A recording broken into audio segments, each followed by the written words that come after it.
Our final guest writes essays and creative nonfiction for fun and is a content editor professionally, which has so far enabled him to stay out of debtor's prison. His work has appeared in the Cincinnati Review, Exquisite Corpse, and other publications that end with .com.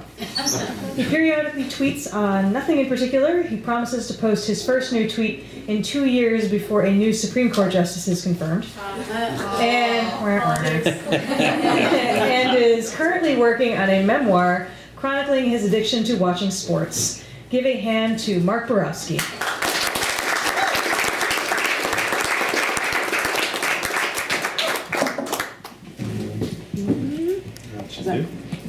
That's fine. Thank you. Thank you. Happy Super Tuesday Funk.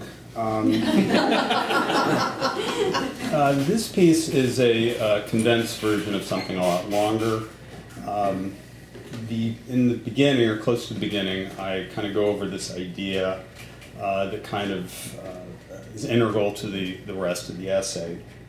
And I go through it kind of quickly, and it's kind of crazy and wacky. It really doesn't make any sense, but I really just ask your indulgence, so you just kind of accept it. All right, Mark, that's stupid, but just accept it. And if you want to talk about it later after the reading, don't come to me, because I really don't know what the hell I'm talking about. In any case, this is called A Universal Theory of Fandom. The stars are not the most common place to look for enlightenment. For that matter, neither are planets, asteroids, quasars, pulsars, black holes, galaxies, dark matter, or the Higgs boson. Instead, we look elsewhere. We read Wordsworth and Castaneda. We read Sartre and Foucault, the 7 Habits of Highly Effective People, and 50 Shades of Grey. We go to church, synagogue, and mosque. We listen to Taylor Swift, Kanye, Dylan, Coltrane, Bach. We play Call of Duty and World of Warcraft and Second Life. We watch Downton Abbey on our high-def TVs, pornography on our computers, and cat videos on our phones. We Facebook, we tweet. We take Zoloft and Paxil and therapy and Oprah. We look for answers everywhere, except for the universe itself, the stuff from which we are actually made. Now, it's not as if the stars spell out the meaning of life in Morse code, or galaxies far, far away reveal the unknowable. But consider the following. Some scientists think that in an infinite universe, which might be true, there are pockets of space so vast that nothing, not even light, can ever travel between them. In effect, these sections of space, which are 46 billion light years in diameter, are separate. They can even be called separate universes because they will never interact. And if the cosmos is infinite, there are an infinite number of these separate universes. Now, here's where things get really weird. Even though each one of these universes is huge, 46 billion light years wide is still an enclosed, finite amount of space. That means there's only so many different ways that matter or molecules can be configured in that universe. Even though that's a mind-bogglingly huge number of ways, it's still a finite number. And if there is an infinite number of universes, eventually every one of those configurations of matter will occur. And if reality is the configuration of matter at any given instant, well, that means every possible reality exists. So in a universe far beyond our meager comprehension, you or I cure cancer, walk on air, and have each and every one of our desires fulfilled. Elsewhere, we are toothless and filthy and naked, wandering over frozen oceans or through Elizabethan London, or an environment we cannot even imagine.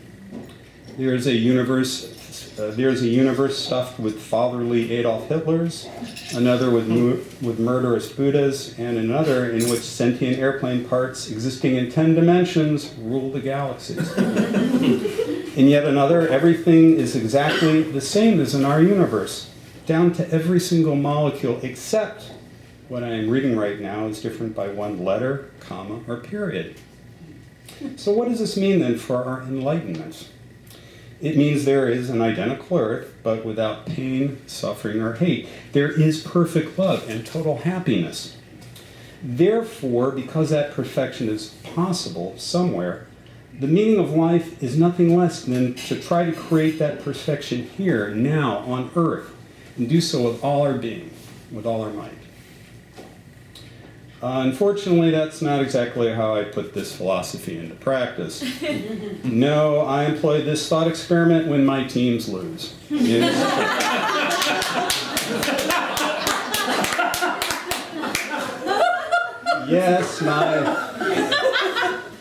Yes, my intellectually dubious ideas become relevant after the Cubs find a new and exciting way to choke.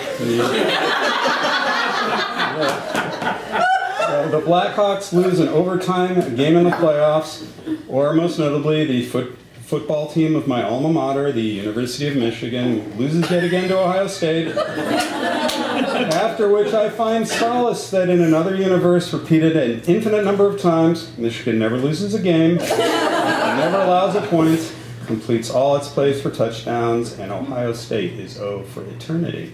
That my dreams might come true is comforting, but that this is even a dream horrifies me. Utopia is not where hunger, war, disease, and torment have never existed and never will. It is where a football team achieves the perfection this universe so cruelly denies me. You may wonder why I even go to such lengths to be a sports fan, and an obsessive one at that. I ask that question of myself often. Admittedly, spectator sports are intellectually bankrupt and emotionally debasing, and albeit for the masses who ignore the real problems of the world, and yet I watch. Often when I get depressed over the time I've spent watching sports, I pretend it doesn't matter. But then I care about sports beyond reason while pretending not to care. I suffer but repress my emotions. And there is no laxative that can cure that type of constipation. For instance, in the fall of 1997, when I was living in Brooklyn, the stars and planets actually aligned. The Michigan Wolverines football team won all of its games. It only needed to win the Rose Bowl on New Year's Day to claim the collegiate national championship, which had never happened in my lifetime. But I was taking a cousin and his wife from out of town to dinner at the time, and I had to record the game. Dinner was noticeable because I barely spoke while constantly twirling my index fingers in circles, as if telling my fellow diners to hurry up with their goddamn meal so I could get back to my goddamn apartment and watch the goddamn Rose Bowl, because that's what was goddamn important.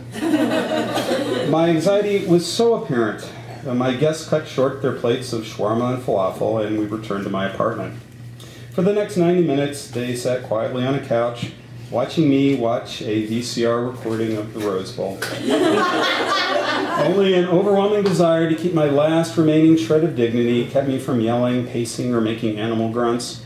All the excitement and distress and happiness and anger I kept compressed in the airlock of my soul. Fortunately, Michigan won the game. I did not go insane with grief before family. Giddy over the win and Michigan's national championship, ready to scream and yell and sing "Hail to the Victors" in public, I suggested we repair to a local bar. "It's been great to see you, Mark," my cousin said, but we gotta go.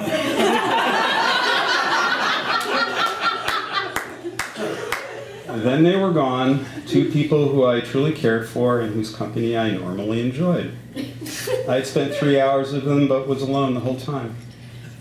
It became apparent that instead of delivering me into a tribal embrace of shared fandom, watching sports had become a study in isolation. I wasn't locking myself in a room like Howard Hughes, watching sports for weeks at a time while urinating into mason jars, but I wasn't pounding Bud Lights in a bar full of my sports bros either. So I stopped watching sports entirely. I avoided watching them on television, newspapers, and the internet. Without sports, my life immediately improved, with more time to write, be with my girlfriend, go to museums, volunteer. You know, the usual stuff you get after shedding a soul-destroying habit. 5 months later, at a newsstand outside Grand Central Station, my sports boycott ended after I saw a headline in passing: "Cubs rookie ties record with 20 strikeouts." referring to pitcher Kerry Wood's performance against the Houston Astros. And just like that, I started following sports again. Like a gambling addict returning to the blackjack tables if handed a stack of chips outside a casino. The point isn't that I started watching sports again, but I didn't need any encouragement to do so. Denying my love of sports was as futile as denying one's sexuality.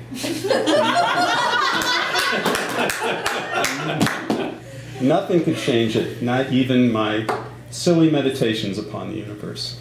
Granted, the silly meditations upon the universe do provide wonder, if not amusement. For instance, it can take 100,000 years after a photon is created to reach the surface of the sun, from where it makes its 8-minute trek to Earth. This turns sunlight into a form of time travel. When the light keeping us alive today was formed, there was no agriculture, no wheel, no writing, no civilization. Neanderthals still walked the planet. I find the fact that we are connected to our oldest ancestors through sunlight more humbling than the conjecture of identical universes. Still, as I glance out of a Starbucks to see a young man walking down Lincoln Avenue wearing a black collarless shirt and aviator sunglasses, cigarette smoke trailing from a tattooed forearm, neckbeard facing a cell phone, no doubt texting a fellow hipster about a new brew pub where they make their own sausage and cheese. Neither this impressionistic scene nor the fact that 100,000-year-old light illuminates it will prevent me from checking scores or blogs or ESPN in the next 5 days or hours or minutes. The sunlight that makes life possible and its glory visible, the appreciation of its age and the infinitesimal length of our own existences cannot make me disown sports, an activity that makes me often anxious, depressed, isolated, enraged, and unhappy. However, in another cosmic horizon far, far away, I have given up sports. I have forsaken them as I am reading this very sentence, foretelling my own future, like the last Buendia in 100 Years of Solitude, reading that he is reading of his demise in an apocalyptic storm. It is happening now, somewhere else, an infinite number of times. In this perfect universe, decades from now, as I experience my final moments, at home, in no pain, surrounded by loved ones while Schubert's quintet in C major floats in the background, I marvel at the sheer impossibility that I have even existed, and without regrets, dissolve into infinite happiness. And in another universe in which there is no magical realism, I am lying upon a rotting mattress in an abandoned cancer ward, obsessively reliving another Michigan loss to Ohio State to forecast the pain and forestall the inevitable. No one is there to wish me goodbye. Not because I'm unworthy of such sentiments, but because my only friends and family are other fans, my brothers in sporting arms. It's not that this coterie of men, and they are all men, didn't want to come bearing maize and blue banners and Ryan Sandberg jerseys and Jonathan Tay sweaters, making deathbed toast, wishing me safe passage to the great gridiron in the sky, or that they are even squeamish towards death or dying. No, these men may be crying, they may be celebrating, but not anywhere near my deathbed, and certainly not because of my impending expiration. No, they're not paying last respects, but they are doing what truly matters to them.